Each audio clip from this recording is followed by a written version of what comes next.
25th of October, getting to be late in the day. Have not had much to look at. We've had a few chemtrails come overhead, very short trails, and wholly artificial in nature. You can see by the color it's in there. But just looking outside of the window, and we saw some of these cumulus clouds off in the distance, and they're kind of displaying this Kelvin-Helmholtz wave action, where you have the flat base and then just some strong shearing off the top in this direction, or in this case instance off to the south and east. And then they're kind of standing there. So the bases of the clouds are largely stationary, and then the cloud tops are sheared off, creating this tsunami kind of cloud look. Got a video up there, I believe it's dated something like 19th of December, when an instance of these kind of waves showed up in the, I believe it was the Alabama Gulf Coast area. But so just a few cumulus clouds, showing. Bottoms are stationary and then being strongly sheared off by the top. What I'm going to get to in a satellite discussion in a bit is what I believe is going to be an exceedingly serious weather condition that's going to manifest over New England, the Mid-Atlantic states, as we get to Halloween and the days after. I'm seeing some profound engineering with a storm off the coast of British Columbia that will combine and form what is termed a gyrate, or two storms coalescing into one over New England. And this is going to happen within a week's time. There's serious chemtrailing going on now in Sandy, Hurricane Sandy, and there's serious chemtrailing off the coast of British Columbia where these two storms are going to join.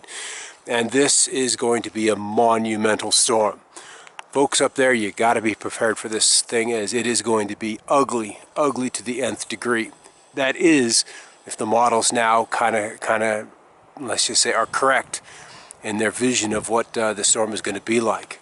Not much else for the rest of the nation, but the Mid-Atlantic and New England states, I would not be surprised to see upwards of 2 foot of water. We'll get to that satellite discussion here next. All right, so it's early morning on Friday the 26th of October, just about 18 minutes after midnight Mountain Time. And what I'm seeing, and we've been talking about this on Facebook for a day or two, is Sandy now off the coast of California, and it's headed towards the east coast of the U.S. But I'm interested in this guy. This guy, coming in off the Aleutians, just now off the northern BC coast.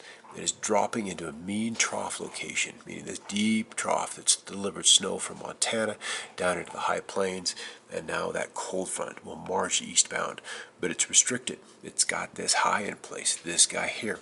This is providing to be a formidable barrier.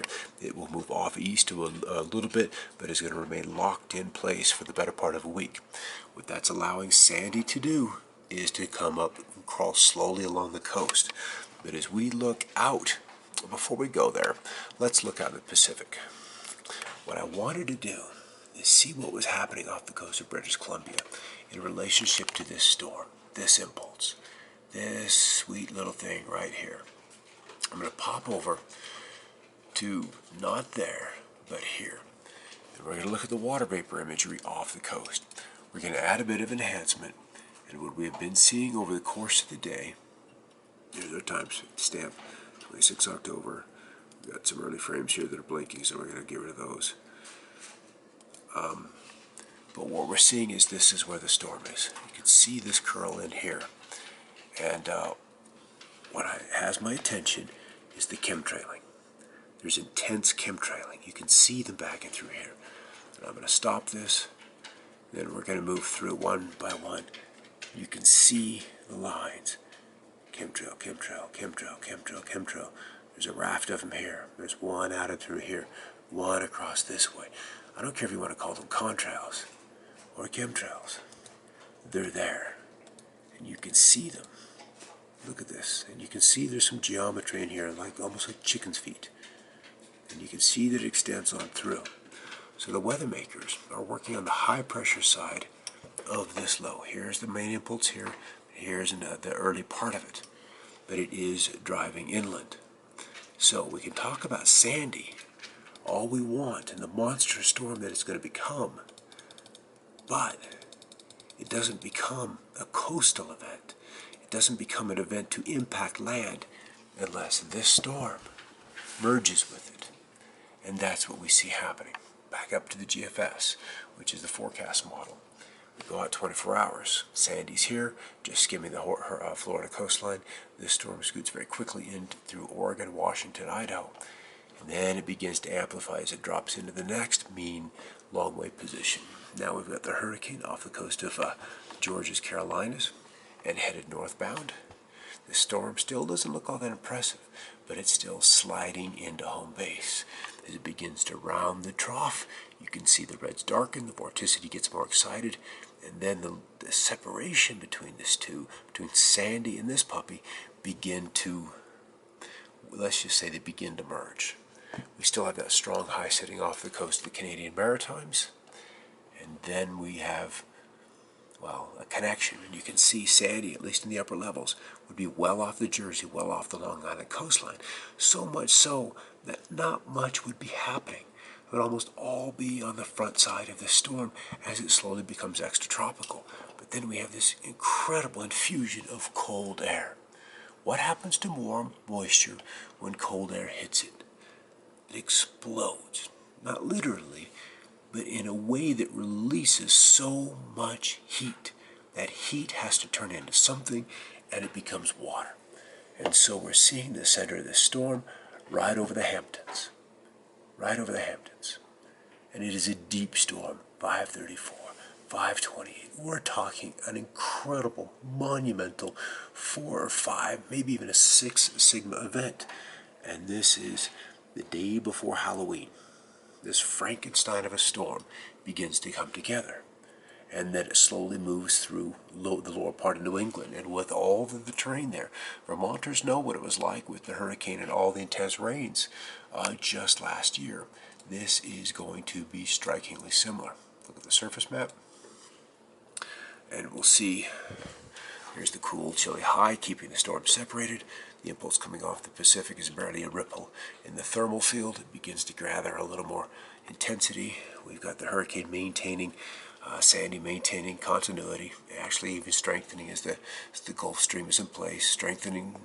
We'll see the stronger northeast winds impacting all of New England, certainly through the mid-Atlantic out towards the Cape. And then we begin to see the cold air coming in across western Canada. This is Sunday evening. And then the hurricane deepens even further as the strong surface lines, this is the surface pressure map, strong northeast winds. So as we approach full moon, or coming up on full moon, will coincide with this, and it is that full moon that will bring these tides over the top. Now we're beginning to get some cold air. 516 is highs in the single digits. 540 is generally the snow line. You're dragging that 540 decameter line down into the northern Appalachians, and then it curls up toward Hudson Bay as it does this incredibly convoluted loop. Not unusual, well, slightly unusual, but having so much water encountering this cold air is what's incredible. So we have the center of this storm essentially on New York City. On New York City. And we are talking Halloween, well, the night of the 30th, 8 p.m. on the 30th. And that's when it's there. So it will be a ghoulish event that, if this model is correct, the storm only slowly crawls from New York City across Connecticut, Massachusetts, and just off of the coastal areas of New Hampshire and into southern Maine. The winds with this will be phenomenal. I would bet my life we'll see some rainfall totals here. I want to say 3 feet, but I think 2 feet will be towards the upper end. But the potential for 3 feet cannot be thrown out the window. There's that much water, there's that much potential with this storm. So if you're in that area, hunker down. I mean, you've had some warning. So we've looked at the water vapor imagery off the west coast. What are they doing with Sandy? We have Sandy here. This is again the water vapor imagery, Florida, the Carolinas, and up to New England.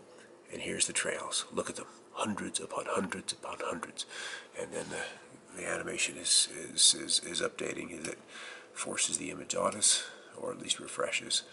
So let's add or throw in a little color variation. We'll slow down the animation, and we'll do the same thing we'll see these storms, we'll see these trails on the northern side of Sandy.